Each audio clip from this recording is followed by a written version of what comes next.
Anna Ferré de la mission Handicap du Crédit Agricole d'Île-de-France reçoit aujourd'hui Dézanne Gambok, directrice artistique de l'exposition Esthétique et Handicap, qui a été présentée au siège social du Crédit Agricole d'Île-de-France pendant la semaine pour l'emploi des personnes handicapées du 17 au 23 novembre 2008.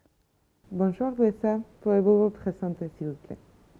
Bonjour Anna, je suis Dézanne Gambok, je suis une femme noire et handicapée. Je suis littéraire et angliciste de formation, avec une spécialisation en nouvelles technologies de l'information et de la communication, master que j'ai passé dans une université américaine. Aujourd'hui, je travaille à temps partiel dans une agence de pub et je dirige une association artistique. Depuis combien de temps existe votre association? Alors, Des Arts, anciennement Afrique des Arts, a été déclarée à la préfecture de Paris en février 2005. C'est une association artistique qui a pour but de développer des plateformes d'échange interculturels et linguistiques. C'est également une association qui a pour objectif de faire prendre conscience des problèmes sociétaux qui existent et de contribuer à leur transformation à travers l'art. Quel est le projet principal de cette association? Alors, on n'a pas de projet principal à proprement parler parce qu'on vit dans un monde en perpétuelle évolution. Aujourd'hui, on est sur la question du handicap et demain, il se peut qu'on soit sur un tout autre sujet. Nous avons eu le plaisir d'accueillir l'exposition Esthétique et Handicap au siège du Crédit Agricole d'Île-de-France. Je voudrais savoir quel est le message à transmettre avec ces photos. Esthétique et handicap, ou une invitation à regarder au-delà de ce que nos yeux peuvent voir. Comme je le dis souvent, notre esprit a la capacité de percevoir ce que nos yeux ne peuvent pas voir. Et la citation de Oscar Wilde qui dit que la beauté est dans les yeux de celui qui regarde vient compléter un peu cette réflexion. C'est un projet sur le handicap, sur l'esthétique, sur des corps différents. Je rêve d'une société où les personnes handicapées se débarrassent de leurs complexes et s'acceptent telles qu'elles sont en harmonie avec leur propre corps, qu'ils soient difformes, qu'ils soient meurtris ou pas, ce qui va ouvrir inexorablement la voie à une esthétique différente qui saura être appréciée de plus en plus dans cette société. Pensez-vous que ce projet peut aider à faire changer les idées portées par la société sur les personnes handicapées? Je dirais oui, sans aucune hésitation.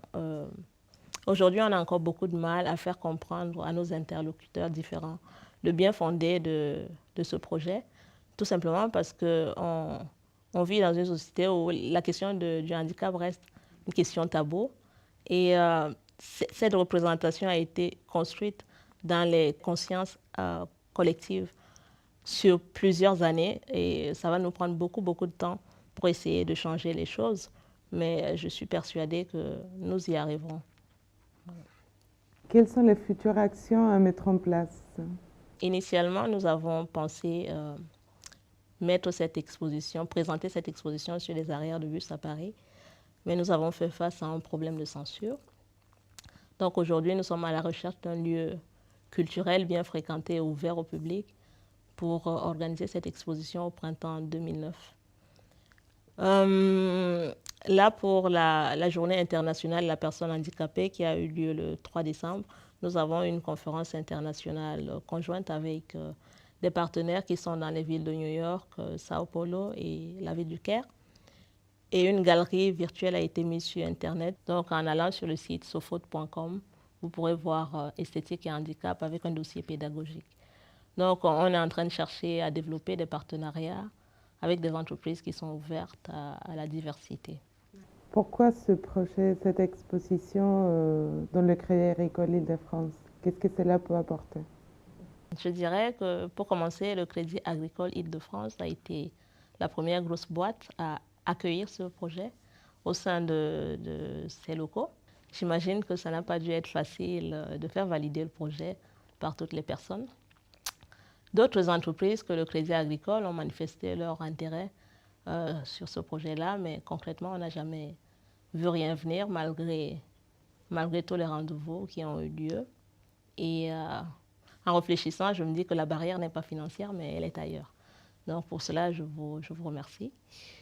Pour revenir à la question, je dirais que le projet, en restant à Chevreau pendant une semaine, il a dû être visible au moins une fois par 1 millier de personnes, puisque vous avez à peu près 1 millier de personnes dans ce siège social.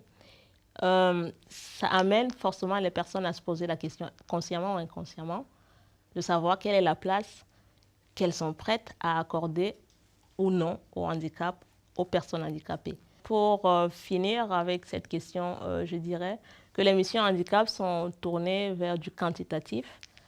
Par rapport à la question de l'insertion professionnelle, nous, on est plutôt sur un projet artistique qui est difficile à quantifier. Donc, on est sur la question de l'image, sur la question de l'acceptation.